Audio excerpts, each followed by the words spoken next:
welcome anytime, Dan. Now, I'm going to tell them what happened between you and me and how I ended up in ground zero. Okay? Is that all right?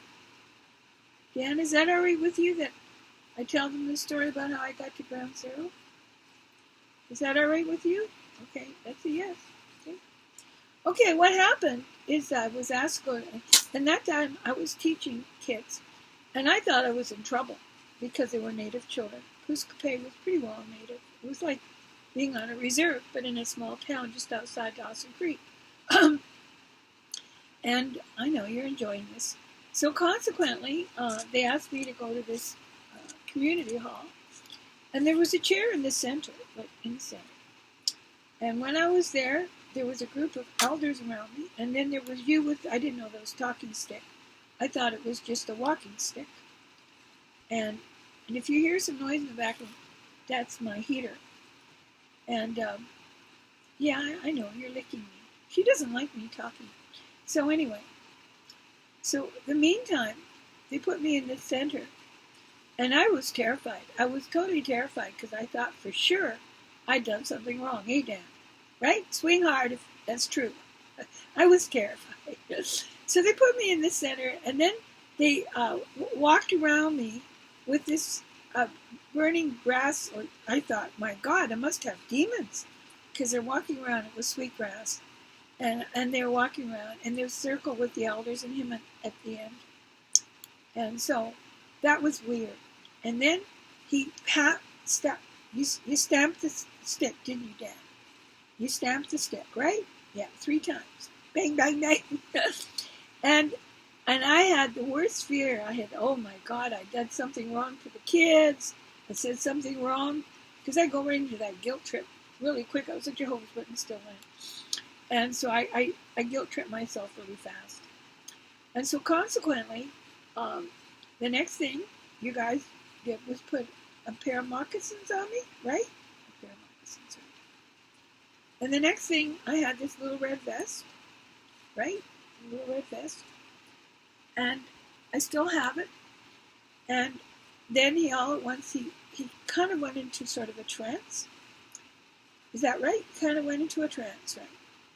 And then you said, the Great Spirit, you were in, what was it, Sweat Lodge? You said for 3 days or something. Is that true? And you were talking to the Great Spirit, right? So you were the medicine man and the shaman for northern Alberta and northern BC. True? Is that true, Dan? Okay. It's a big story. I went to their festivals and everything. And my best girlfriend, his daughter, she was my nurse. That's how we met. And Leonard had given me the dose. Remember I mentioned that? From my best girlfriend, and she wanted to cut off his penis. I thought that was funny. So anyway, so I kind of got adopted by the family, and she kind of protected me. And so anyway, and you said the reason I was there is the Great Spirit, is this true? Said I was going to go on a great journey. Is that what you said? Okay. And the world will never be the same. And did you say that the Great Spirit adopted me? And I was a white First Nations woman. I was a white, and I was adopted by the shaman, you, and the Great Spirit. And I want to ask, is the Great Spirit, who is this Great Spirit? Is that the same as Jehovah and Jesus and all that? Is the Great Spirit independent, or are they all the same?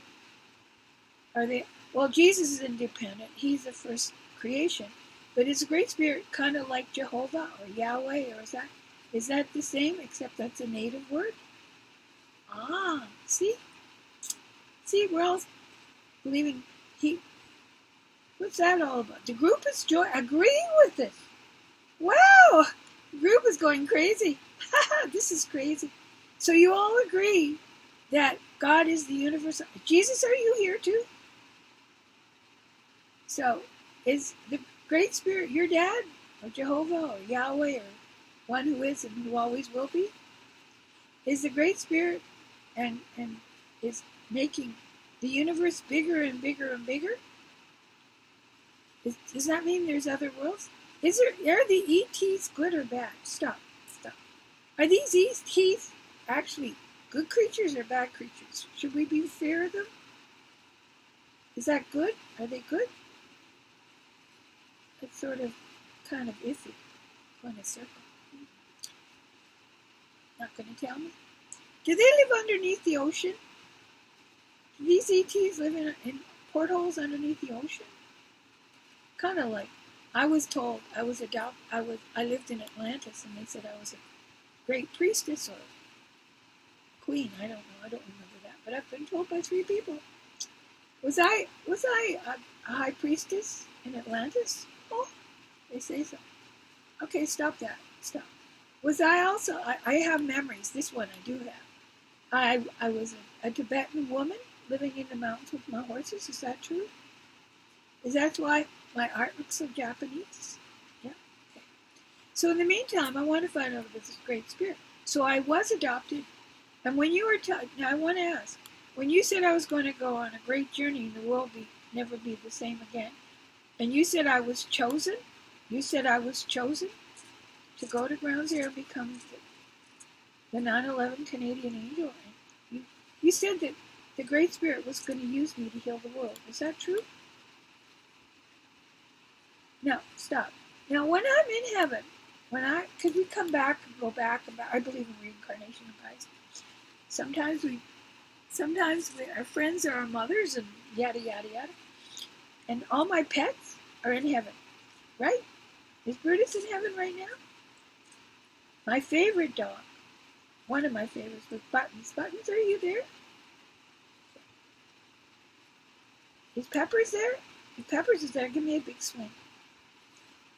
And my horse is there. Okay. Is Sandy Claus there? My dog that went to Ground Zero? Good. Is Briar Mist here? Look at all my animals are in heaven. Yeah. So in the meantime, when you said that I was going to go on a great journey and the world will never be the same. When I was in Oklahoma City, I heard this voice inside me. First, they said I was going to go to Oprah's house, which I did. I don't know how I got there. Even went to our church. That was interesting.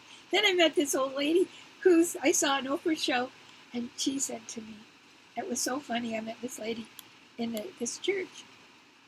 And I think it was,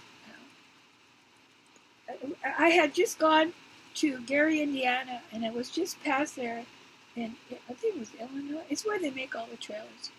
Anyway, my higher power took me, and that was so weird, you know.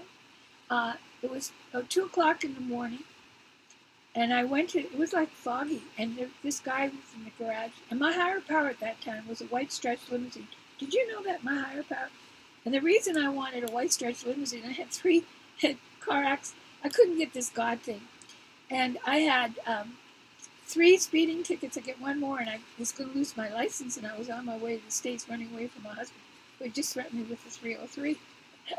So anyway, I imagined my higher power being a white stretch limousine, and he could shut the window and drive me, and I had to learn to trust the process.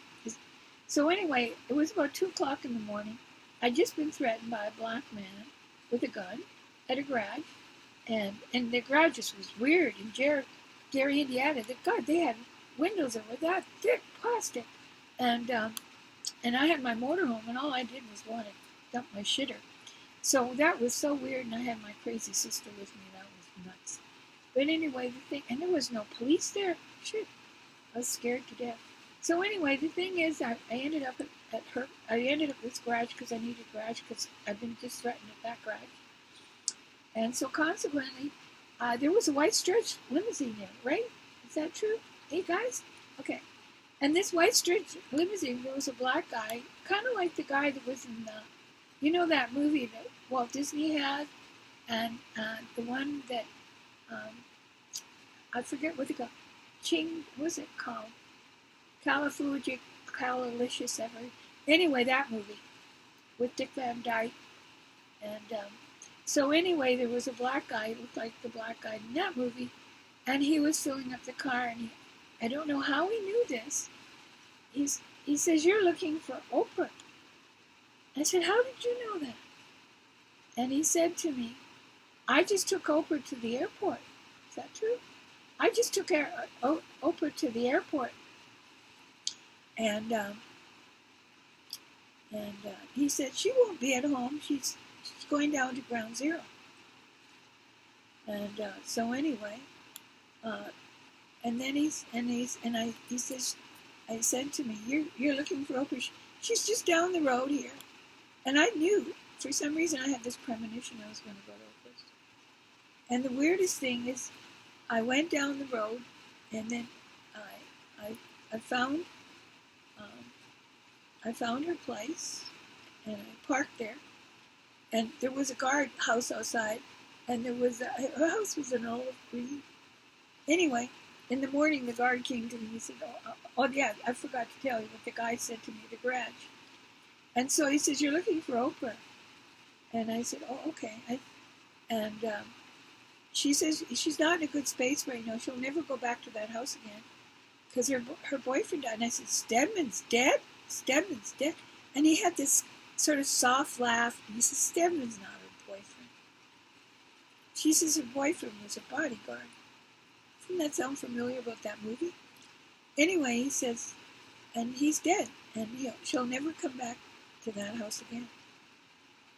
And so I went to the house, and there was a big, I saw a big, was a huge cow, purple cow with white spots. Must have been 16 feet.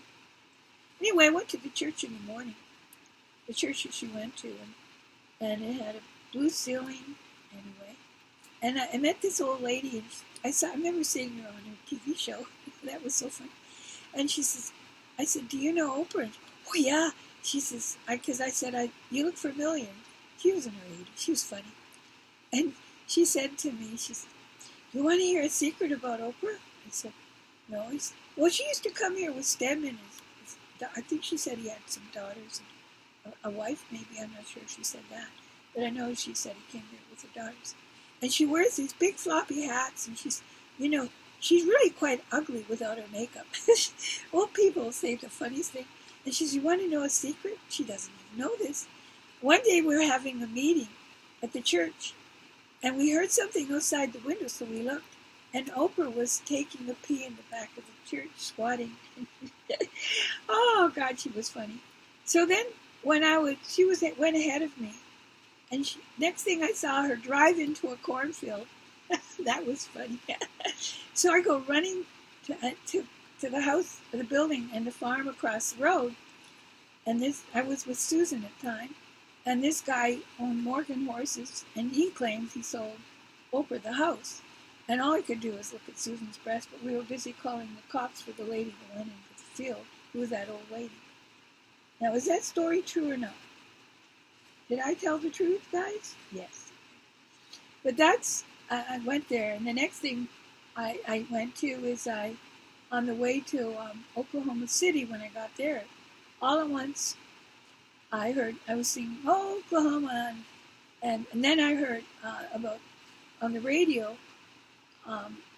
they were saying the building had just got blown into by a plane, so I got the TV out, stopped the motorhome, and pulled out the television and said, Susan, a plane just went into one of the Twin Towers. And then I watched the second one, and I said, uh-oh, this is terrorism. This isn't by chance. And then my higher power said, you're going to Ground Zero. Is that true, Dan Superno? Is that true? Yes? I got to stop.